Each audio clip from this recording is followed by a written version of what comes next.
avançando, começando com o tema da aula de hoje. Nós vamos falar sobre um tema muito importante, que é como as pessoas aprendem.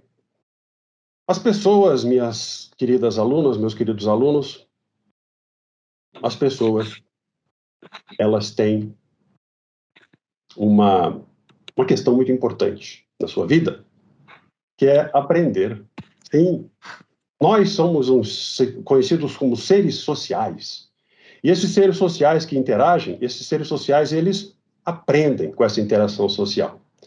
Mas você sabia que, curiosamente, a palavra aprendizagem, ela tem origem no francês, apprentissage, que significa uma ação de aprender um ofício ou uma profissão? Pois é, vem lá do francês. Em português, ela ganhou ali um complemento de ato, duração, experiência, né? E essa aprendizagem, ela é vista na língua portuguesa como uma ação que tem uma duração definida ou indefinida, quando a gente assume que a aprendizagem ela é um ato contínuo ao longo do tempo. Então, por exemplo, quando eu aprendo uma língua materna, esse aprendizagem da língua materna ele é um processo. Enquanto o processo ele tem uma duração, né, que decorre de uma experiência inicial do que se aprendeu, da prática, do uso da língua e da própria vivência no meio social. Por isso que a língua é chamada que a língua é viva, né? Porque ela vai agregando a nós a aprendizagem de novas formas de nos comunicarmos. Feito esse preâmbulo, os objetivos que eu trago para a aula de hoje são os seguintes. Nós vamos fazer uma revisada rápida da nossa caminhada até o momento de agora, tá?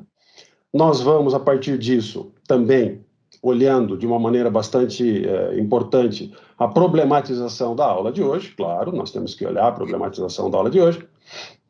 Nós temos também que entender que essa aula de hoje ela vai te fazer perceber uma importância para que esse estudo agregue na sua formação, ou seja, por que eu vou estudar o que eu vou estudar hoje? O que eu vou ganhar, entre aspas, ficando aqui escutando o professor Marcos falar durante 50 minutos? Então, vamos dar uma olhada nisso também. Vamos analisar essa problemática pelo viés do senso comum, vamos fazer uma apropriação teórica, eu trouxe alguns teóricos para discutirmos hoje. Vamos rever a problematização à luz dessa teorização, muito importante. Discutir um pouco essa aplicação teórica no dia a dia. E vamos demonstrar o processo da avaliação diagnóstica que a gente vai conduzir na sequência do processo dessa aula, tá bom? Então, essa aqui é a proposta da nossa agenda, e vamos avançando, começando a falar da revisão da nossa caminhada até a aula de hoje. Bom, dentro do nosso plano de ensino, nós temos algumas temáticas, e algumas temáticas nós já trabalhamos habilidade, já trabalhamos competência, já trabalhamos autonomia. E vimos como é que essas componentes todas, habilidade, competência e autonomia, elas transitam entre si do ponto de vista da aquisição de um saber novo, aquisição de um novo conhecimento. E nós discutimos isso à luz de alguns teóricos. Nós falamos principalmente um pouco sobre Renault, sobre a ideia dele de competência e habilidade, falamos um pouco de algumas concepções de aprendizagem. E hoje eu quero avançar, nesse nosso segundo encontro, falando sobre um problema. A aprendizagem, meus queridos alunos, minhas queridas alunas, ela é um problema. Tá? Olha, a aprendizagem, ela é um problema. Sabe por que ela é um problema? Porque ela é altamente complexa. Porque até hoje não conseguimos muito bem discernir na nossa cabeça, os estudiosos, os pesquisadores, os neurocientistas, como é que a gente aprende. A aprendizagem ela é vista como fenômeno, ela é vista como ato social, ela é vista como uma questão de sobrevivência. Mas se você perguntar exatamente como é que nós aprendemos, essa resposta ela não está pronta, ela está em construção. Então, eu quero trazer as seguintes questões para nós tratarmos aqui. Primeira questão para você refletir. Aqui eu vou provocar vocês, hein? Se eu sei, quer dizer que eu aprendi porque eu gosto de estudar? A aprendizagem da vida ela é mais forte, entre aspas aqui, e relevante que a da escola? Se eu não consigo aprender, de quem que é a culpa? Por que alguns colegas aprendem melhor do que eu. Por quê? Outro ponto, se eu gosto mais de me divertir, então eu não sirvo para estudar? E o que eu aprender, será que dá para aplicar lá na minha vida sem me prejudicar? Muito bem. Essas são questões que pululam a nossa mente, ou seja, elas estão na nossa mente o tempo todo. Agora, colocadas estas questões, como é que a gente vai perceber a importância disso que nós vamos estudar hoje, sobre a questão da aprendizagem, para a nossa formação enquanto futuras docentes do ensino superior?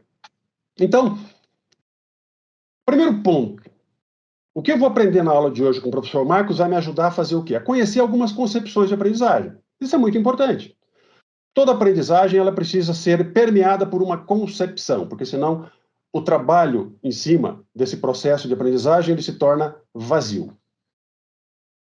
Eu preciso avaliar e discutir algumas das possíveis práticas didáticas com vocês, porque a concepção ela mostra um caminho a percorrer. Agora, a prática, a didática que eu vou lançar mão para fazer isso acontecer, ela tem várias vertentes. Vamos ver algumas delas. E no finalmente das coisas, eu vou desenvolver o próprio estilo da atuação docente, porque cada docente tem o seu jeitão de dar aula, tem o seu jeitão de professorar. Então, esse jeitão de cada um, ele é de cada um. E aqui a ideia é que você tenha instrumentos para desenvolver o seu próprio estilo de atuação docente, olhando como objetivo final a aprendizagem. Para analisar a problemática pelo viés do senso comum. Qual problemática? Aquelas 6 questões que eu coloquei. Nós vamos passar pela prática, pelos culpados e pelo estudar é chato. Se eu falar da prática, eu vou falar que eu sempre fiz assim e sempre deu certo. Ou seja, eu, enquanto professor, reproduzo o que os meus professores fizeram em sala de aula. Por que eu vou mexer em time que está ganhando? A escola da vida é a verdadeira escola. Se a escola da vida é a verdadeira escola, por que eu tenho que ficar inventando moda? Né? Então, o senso comum vai dizer isso. E o senso comum vai apontar quais culpados para a dificuldade do aprendizado. O recurso que eu tinha era muito limitado, eu tinha pouco tempo para estudar, e se eu tivesse mais tempo, bom. E sobre estudar é chato, o senso comum diria, não dá para aplicar isso na prática, isso aí é balela teórica. Não gosto de ficar só na teoria. Não gosto de ler, prefiro ver vídeos. Então, o senso comum vai por esse caminho, vai por esse viés. Só que aqui, minhas queridas e meus queridos, olhem bem para mim agora. Por que você está na escola? Por que você começou lá com seus 6, 7 anos de idade a estudar na educação formal? Para você agregar ao seu cabedal de formação humana conhecimento formalmente estabelecido e historicamente desenvolvido. Ou seja, você vai se apropriar do saber dito de científico. Então, nós vamos aqui trabalhar de uma maneira a que você alcance esse saber, alcance essa nova possibilidade de aprendizado. Então, como é que eu vou me apropriar dessa teorização? Eu vou me apropriar da seguinte forma. Eu vou aqui, trazer para vocês, hoje, 3 autores. E esses 3 autores são os autores seminais dessa nossa primeira discussão. Essa discussão continua nas 2 próximas aulas, que nós vamos ver ao final desta aula quais serão. Mas agora, Richard Bandler e John Grinder, esses 2 autores, que são estadunidenses, ainda vivos, eles trouxeram uma visão da incompletude da realidade. Ou seja, eles defendem que a forma que nós olhamos a realidade é uma forma incompleta. E por que ela é incompleta? Por uma razão muito simples. Todos nós estamos sujeitos à forma que nós percebemos o mundo real. Essa forma que nós percebemos, ao mesmo tempo que ela é particular de cada um, ela é deficiente, porque alguns conseguem perceber de uma maneira mais profunda do que outros. E isso gera em nós, na nossa mente, mapas individuais e intransferíveis, ou seja, o conhecimento que é meu, ele é pessoal e é intransferível. E esses autores defendem 3 filtros: o biológico, o social e o pessoal. E esses filtros são os canais pelos quais o mundo que nos cerca atingem a nós, atingem a nossa mente. E ao fazer isso, ele estabelece um limite. Por exemplo, o que eu consigo ouvir vai de 20 Hz a 20 kHz. O que eu consigo ver são 7,5 milhões de cores. O que eu consigo perceber no sentido tátil? Alguns micrômetros. O sistema social, ele também é um filtro. Porque à medida que eu estou imerso no sistema social, eu passo a ler a realidade de uma forma diferente. Assim, por exemplo, o exemplo do chá de ervas. Enquanto para alguns é um ritual, o chá em inglês das 5, para outros é um digestivo, para outros é talvez uma necessidade de compartilhar um blend de um chá caríssimo. E há uma história individual, ou seja, as vivências. As vivências, ou seja, o que cada um percebeu e desenvolveu na sua própria vida, cria também um filtro. A pessoa que aprendeu que o verde é o azul, se você mostrar para ela o azul, ela vai dizer que é verde. E se você mostrar para ela o verde, ela vai dizer que não conhece, porque ela nunca viu aquilo. Então é a nossa história de vivência. E esses mapas individuais e intransferíveis que nós geramos, eles partem daquele grande arquétipo que é criado na mente das pessoas. Que algumas pessoas pensam que elas sabem o que é bom para os outros. Então, essa máxima do eu sei o que é bom para vocês, ela pulula também a nossa mente. Ela contamina a nossa mente, gerando mapas individuais e intransferíveis que podem ser distorcidos. Isso também pode gerar uma visão ampliada do mundo real, mas que deve ser sempre tabulada pela humildade, compreensão e cooperação. Humildade para saber que eu tenho limitações, compreensão para poder ler essa realidade e cooperação para saber que, ao cooperar, eu consigo melhorar as deficiências desses filtros biológico, social e pessoal. Então é isso que o Bandler e o Grinder trazem. E isso é muito legal. Eu gosto demais desses autores. Esses autores são show de bola. Eles comparam que a ideia que nós temos na nossa vida é uma ideia muito particular. E o William Glasser, que é um outro teórico americano, já falecido, em 2013, ele traz a teoria da escolha e fundamenta o pensamento da teoria da escolha com base na visão da incompletude da realidade. É claro que o Glasser ele tem várias publicações, várias teorias, e a teoria que tem mais aderência ao pensar educacional, pela visão do Glasser, é a teoria da escolha. Eu vou apresentar para vocês de uma maneira muito rápida.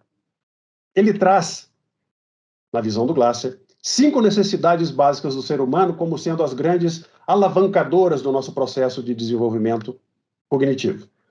Isso gera em nós confrontos que acontecem, porque nós precisamos sempre escolher as coisas que nós vamos fazer, optar, realizar. Isso gera em nós ansiedade versus tranquilidade. Ansiedade se eu fico inseguro e tranquilidade se eu avanço e decido fazer as coisas de uma forma tranquila, de uma forma em paz comigo mesmo. E quais são as 5 necessidades que ele traz? Ele traz a sobrevivência como algo que ele chama de genético, ou seja, é o ato genético de se manter em vida, ou seja, todo ser vivo ele persiste em vida. E ele traz 4 características que ele chama de características psicológicas, que são amor, poder, liberdade e diversão. E ele traz isso de uma forma em que eu tenho que elencar prioridades e valores a partir dos quais eu vou me revoltar. Eu vou me arrepender das prioridades que eu coloquei e dos valores que eu escolhi. Sim, eu posso me arrepender. Ou eu posso ter a plenitude e a satisfação, quando eu consigo, de uma maneira muito natural, entender que aquele foi o melhor valor. Por exemplo, eu escolhi o valor da honestidade. Então, se eu escolhi o valor da honestidade, eu serei uma pessoa honesta. Eu escolhi o valor da verdade. Então, eu escolhi o valor da verdade e serei fiel a ela. Quando eu sou fiel aos meus valores, eu tenho plenitude e satisfação por ser fiel a eles. Agora, quando eu digo ter um valor e não tenho, quando eu falseio esse valor, eu posso entrar num viés de revolta comigo mesmo e de arrependimento. Então, esse é o pensamento que o Glasser traz com a teoria da escolha. Para exemplificar, vamos pegar aqui dois componentes que ele traz, a sobrevivência e a diversão. A sobrevivência e a diversão como se fosse numa grande gangorra, no qual eu tenho uma vontade muito grande de me divertir. Eu quero me divertir muito, sentindo muita adrenalina. Por quê? Porque eu preciso de adrenalina. Então, só que eu quero fazer isso saltando de um avião sem paraquedas e mergulhar numa grande bolsa de ar que está me esperando lá embaixo. Eu vou me divertir? Certamente, mas estou colocando a minha sobrevivência em risco.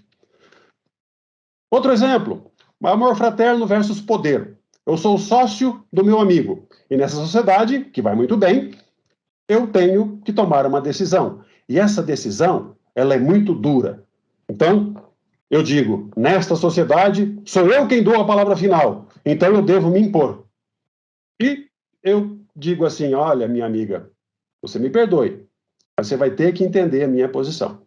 Então, ao fazer isso, eu posso estar colocando em risco o meu amor fraterno, em detrimento da demonstração do meu poder. Um terceiro exemplo, para ficar bem claro aqui, a questão do amor próprio agora versus a liberdade. Eu posso, por exemplo, nessa gangorra, colocar que eu posso fazer o que eu quiser, porque eu sou dona do meu nariz, eu sou uma pessoa que é independente, vacinada e tô de bem com a vida. Beleza. Liberdade. Agora, eu estou me sentindo muito infeliz, então eu vou a um restaurante de rodízio, vou comer e beber até não aguentar mais. Então eu vou colocar em risco o meu amor próprio. Então o Glasser traz essa questão. Você tem aquelas componentes e você tem que buscar o equilíbrio constante. Um terceiro autor que eu preciso trazer para vocês hoje, fechando o nosso hall de autores de hoje, é o senhor David Kolb.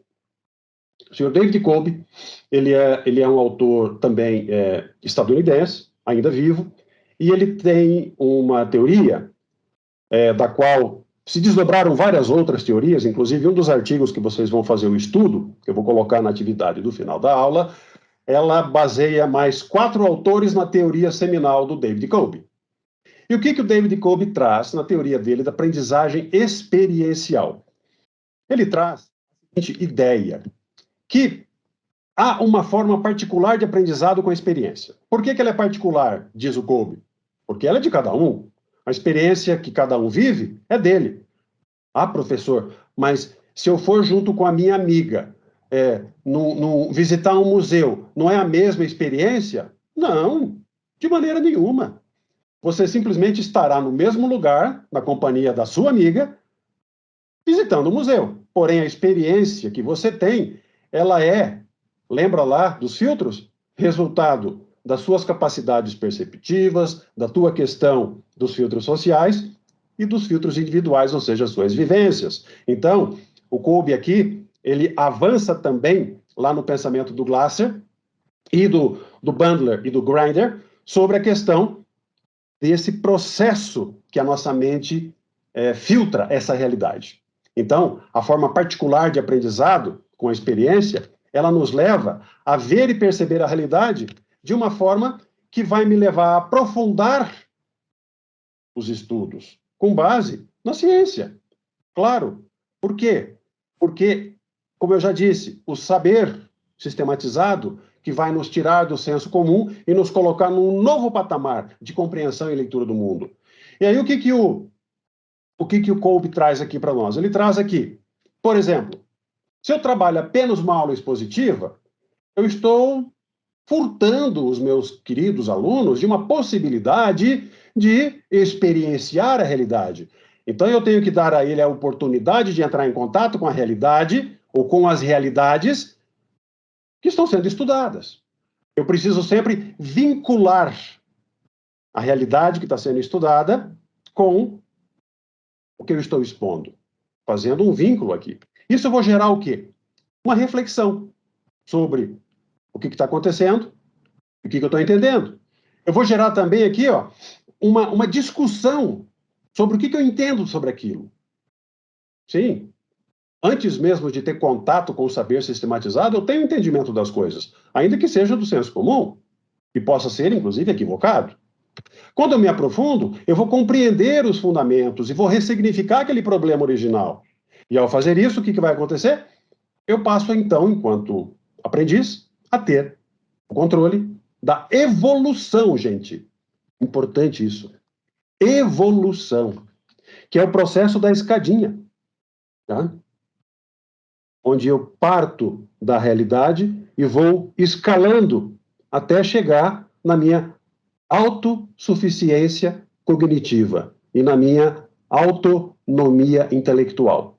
Quando eu atinjo esse patamar, eu consegui, então, ter o controle da evolução do meu próprio aprendizado, ou seja, eu dito o ritmo, eu faço na velocidade que funciona para mim, porque a velocidade de cada um é diferente. Então, esse processo do aprender, ele é muito importante que nós entendamos, enquanto futuros docentes. Para esclarecer um pouquinho melhor o que o Kolbe traz, a gente tem que olhar aqui esse diagrama que ele apresenta para nós, no qual ele coloca aqui quadrantes, né? Quatro quadrantes. Cada quadrante desse, ele nomina de preensão via apreensão, preensão via compreensão. O que ele chama de preensão? O que é isso? O que é preensão? Preensão é adquirir, se apropriar, trazer para si, introjectar. Ele diz, então, que existe um aprendizado pela apreensão e um aprendizado pela compreensão, ou seja, eu posso simplesmente reter, memorizar, ou eu posso compreender e ressignificar. Isso nesse viés da apreensão. E no viés da transformação, ele coloca aqui uma transformação via extensão e uma transformação via intenção. Agora, como é que isso tudo se articula? Ele se articula através de 4 componentes que ele chama de experiência: concreta e abstrata, observação reflexiva e experimentação ativa. E quando esses 4 elementos se coadunam, se sobrepõem, se complementam, eu tenho o conhecimento divergente, que vai da experiência concreta para a observação reflexiva, ou seja, quando eu tenho contato com a realidade e reflito sobre ela, conhecimento divergente. Aí eu vou para o conhecimento assimilativo, partindo dessa reflexão para uma conceituação abstrata, ou seja, eu confronto o meu entender com aquilo que a teoria está me trazendo, como fiz na aula de hoje com vocês, ao mostrar aquelas visões do senso comum, lá do aprendizado, e agora trazendo a teorização que explica como é que o aprendizado se dá. Depois eu vou dessa conceituação abstrata para a experimentação ativa, ou seja, faço aqui o movimento do conhecimento convergente, onde eu vou vincular esse processo teórico abstrato com a realidade, ou seja, eu trarei para mim mesmo o significado desse aprender.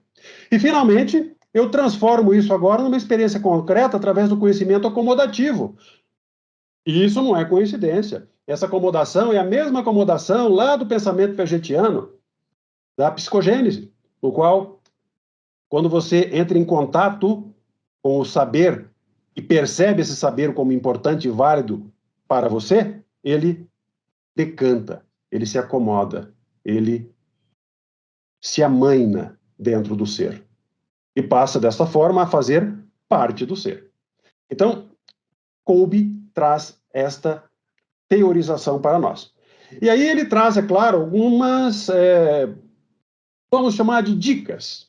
Ele coloca no material dele, no livro dele, Espiral da Aprendizagem, várias possibilidades. Eu trago aqui uma para nós discutirmos, que está ali referenciada. Na experiência concreta, que é colocada aqui na parte da apreensão, eu tenho algumas possíveis técnicas que eu posso aplicar, do ponto de vista didático, para atingir a experiência concreta. Exemplo que eu dou na aula, como os exemplos que eu dei para vocês hoje. Posso elaborar um conjunto de problemas, posso fazer leituras, apresentar filmes, fazer simulações. ir para o laboratório. Posso fazer observações, simplesmente, através de filmes, fotos, passeios guiados, ou posso até fazer um trabalho de campo. A observação reflexiva, ele traz ela como perguntas para reflexão. Eu fiz isso com vocês hoje. Perguntas para reflexão, provocações. Posso fazer brainstorming, a tempestade de ideias. Posso fazer discussões. Posso criar júris simulados, no qual eu vou julgar, por exemplo, o valor humano da honestidade. Posso colocar o valor humano da honestidade sob julgamento, montar um júri e julgar a honestidade. É legal? Então, vou fazer uma observação reflexiva. Posso trabalhar com jornais, notícias do cotidiano, leituras, interpretação, para fazer a conceituação abstrata que o Kolbe apresenta aqui, ó. Eu posso trabalhar com palestras, como essa que estou fazendo agora, essa aula palestra, trabalhar com papers, artigos, né, blogs, fazer analogias, usando a boa e velha metáfora, figura de linguagem importantíssima para facilitar o processo da compreensão. Trabalhar com leitura de textos, trabalhar com projetos, onde eu coloco desafios para os alunos, trabalhar com modelos de construção, maquetes, miniaturas, dioramas. Então, são formas de você trabalhar a abstração. E trabalhar com modelos críticos, ou seja, eu trazer uma ideia e submeter essa ideia a uma análise crítica, a uma análise com base em critérios. E a experimentação ativa, o que Kolbe apresenta para nós? Exemplos de aula, laboratório, de novo, eu vou exercitar no laboratório, estudos de caso, tarefas de casa, projetos e trabalho em campo. Então, aqui, alguns exemplos que o Kolbe apresenta para nós sobre a questão da espiral da aprendizagem. Muito bem. Agora, vem cá comigo. Quando eu falo de aprendizagem, minha gente, do que eu estou falando? Qual que é a ideia da aprendizagem? Ok? 5 segundos, refletiram? Eu vou contar para vocês qual que é a ideia da aprendizagem. A ideia da aprendizagem, enquanto metodologia, ela parte do seguinte: 4 movimentos. Primeiro movimento. Primeiro movimento é você olhar para o centro do processo. No centro do processo do aprender, tem um novo posicionamento de uma prática social, ou seja, eu olho para o que está ao meu redor, me debruço sobre aquilo e percebo aquilo. O primeiro momento é eu entender que essa prática social, ela vai se dar em cima de um conteúdo, no qual eu, professor, eu, docente, farei a mobilização da mente do meu aluno, do meu estudante, do meu aprendiz, a, de forma autônoma, compreender o que eu estou anunciando para ele. Como na aula de hoje eu fiz para vocês. Nós vamos estudar sobre como é que nós aprendemos. Aí eu apresentei problemas, trouxe provocações. Então eu mobilizei a mente de vocês para girar alucinadamente esse processo de quê? De reflexão, isso mesmo. Sempre que a coisa bate e volta, é um processo reflexivo. Ele vai ecoar em você, ele vai despertar em você ideias, pensamentos, emoções, contradições, enfim. Segundo movimento, vou problematizar, ou seja, eu vou questionar. Questionar sempre com base em exigências sociais. Sim, nós somos seres sociais.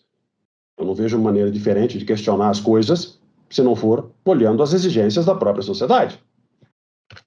Terceiro movimento, agora eu vou instrumentalizar. Vou dar o arcabouço teórico, o suporte de conhecimento que a humanidade construiu ao longo de toda a sua história.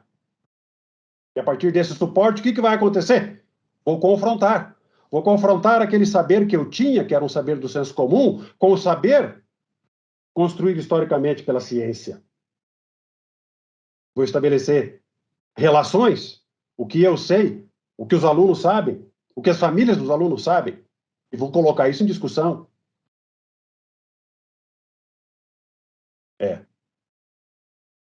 Aqui tem um teórico chamado Vygotsky, que nós vamos estudar na próxima aula, junto com um colega dele chamado Luria, que traz uma teoria chamada zona do desenvolvimento proximal, que é o momento do despertar. Vamos falar sobre isso na próxima aula. E o quarto movimento, minha gente, é o movimento da catarse. É isso que os autores estão dizendo. Lá o Kolbe, o Glasser, no qual eu faço o quê? Eu retomo os questionamentos à luz da teoria, apresento agora possíveis soluções para o problema à luz dessa teoria e avalio. Avalio o quê? Avalio se aquilo faz sentido. Porque às vezes eu estudo uma teoria, percebo a teoria, compreendo a teoria, e aí eu vejo que ela não faz muito sentido. Então, ou eu busco uma outra teoria, ou eu crio uma teoria nova. É assim que a ciência avança. Muito bem. Agora, observem que eu falei da questão da incompletude da realidade, que são os nossos filtros. Eu falei lá da teoria da escolha do Glasser, falei lá da esperada aprendizagem, do Kolbe. Mas agora a gente precisa entender uma coisa importante. Todo professor, todo educador, todo docente precisa ter isso na sua mente. Que é o seguinte. Eu preciso saber como é que eu memorizo as coisas.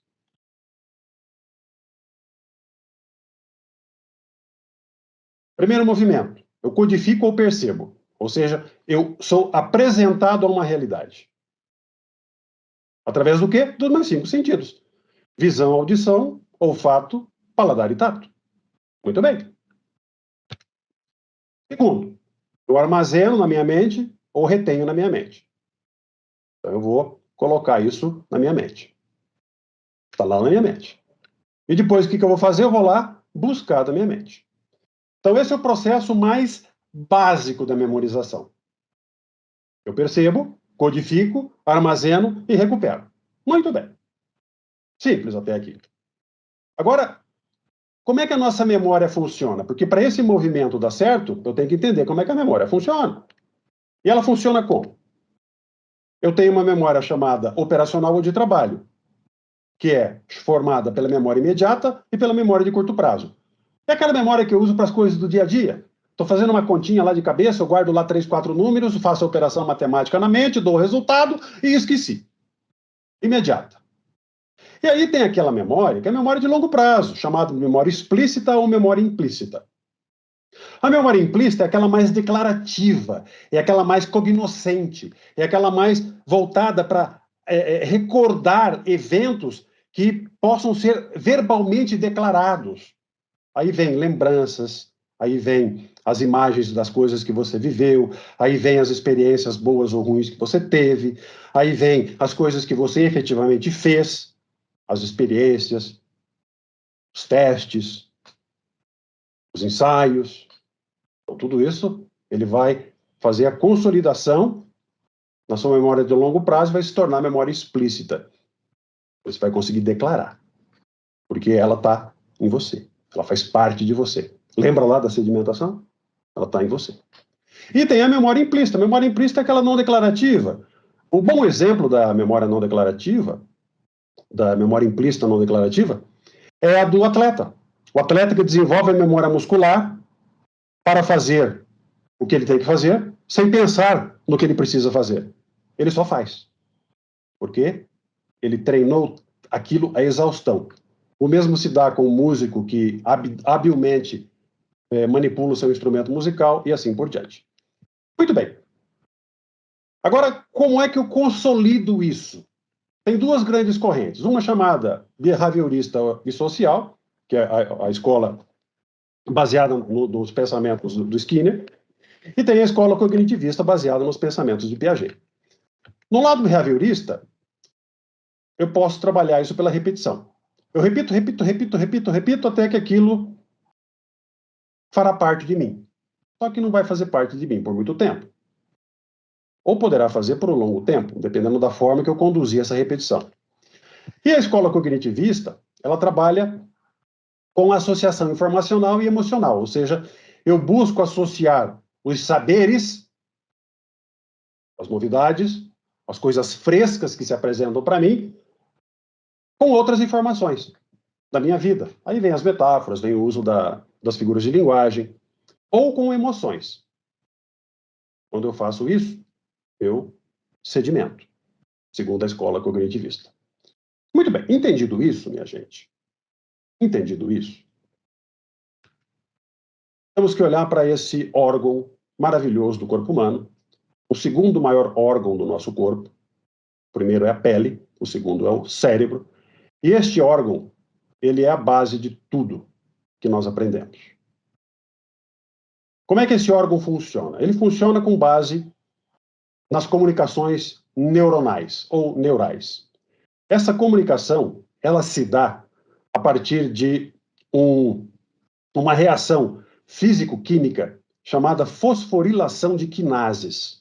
É um termo técnico, não precisa se preocupar. Isso não vai cair na prova. Brincadeira.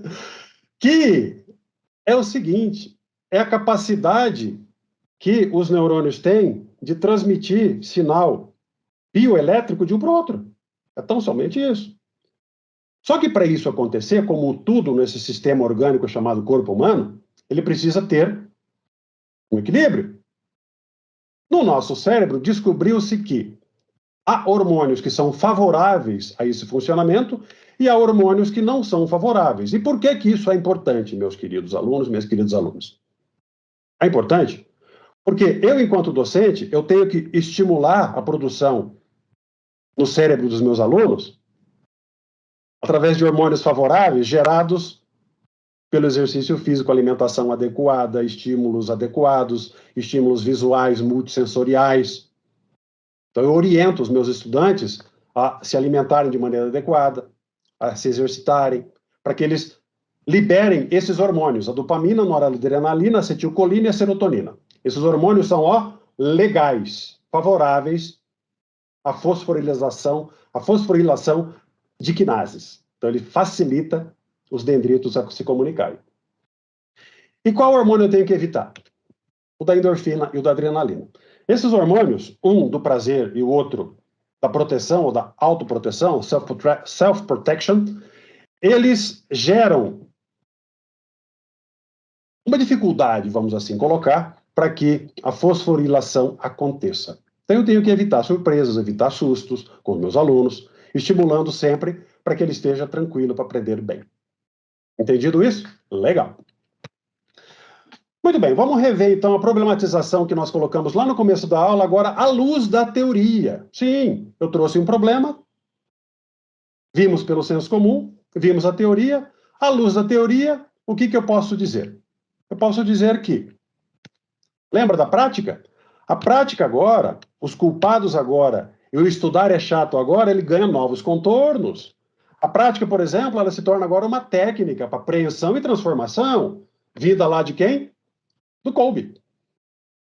Eu posso ter prazer em descobrir, através dos hormônios adequados. Eu aprendo na escola para quê? Para tornar minha vida melhor. E eu sei que eu preciso de prática e preciso de dedicação. Os culpados agora, eles mudam. A perspectiva do culpado agora muda, porque eu sou responsável pelo meu aprendizado. Por quê? Porque eu sou o protagonista do que eu aprendo. Eu só aprendo o que eu quero aprender. É, verdade mesmo. Não precisa ficar olhando com essa cara de assustado. Você só aprende aquilo que você quer aprender. Se você não quiser, você não vai aprender. Nenhum melhor professor do mundo vai fazer você aprender o que ele quer que e você aprenda se você não quiser aprender. O aprendiz faz escolhas conscientes. Eu avanço no aprendizado, e à medida que eu avanço, eu me transformo. Com isso, eu sou mais consciente. Um culpado. Não estou bem. Viu lá os hormônios, viu lá a necessidade do exercício físico, viu lá as questões que ajudam a fosforilação das quinases. Se eu não estou bem, eu tenho que procurar estar bem para conseguir aprender melhor. Estudar é chato? Não. Estudar é uma oportunidade de olhar o mundo através de outras lentes, como nós vimos na questão social, na interação, na busca, na experimentação. A prática sem a teoria, ela é incompleta. Ah, professor, mas acontece que eu conheci um sapateiro que ele era o maior sapateiro que eu já vi na minha vida inteira. E ele nunca foi para a escola, inclusive ele mal sabia assinar o nome. Ok. Assim existem sapateiros, assim existiram curandeiros, assim existiram médicos. Mas hoje, no século XXI, à exceção das poucas tribos que ainda vivem numa pré-história. Todo o restante dos 99,99% da humanidade trabalham hoje com base numa completude teórica da prática, e não o contrário. E se eu compartilho, eu posso aprender muito melhor. Claro, sempre que eu compartilho aquilo que eu estudo, aquilo que eu apreendo, aquilo que eu desenvolvo, eu tenho chance de aprender melhor. Muito bem. Como é que eu aplico isso no meu dia a dia? É muito fácil, né? Se eu entendi que eu posso perceber a realidade e os seus problemas como núcleo, eu posso analisar com o que eu já sei. Sim, todos nós sabemos algo. Então, eu analiso o que eu percebo com o que eu já sei. Eu me aprofundo com a aquisição de novas teorias. Eu estudo, apreendo, reflito e aprofundo. Aí eu vou aprender novas formas de olhar o problema, porque novas lentes se apresentarão a mim através do meu cérebro, que apropriou-se de novos saberes. E eu faço o quê com tudo isso? Eu compartilho com o mundo. É para isso que eu aprendo, para compartilhar com o mundo. Pode ser ensinando meu filho, ensinando meu vizinho, ajudando no trabalho, ensinando a mim mesmo. Eu compartilho com o mundo.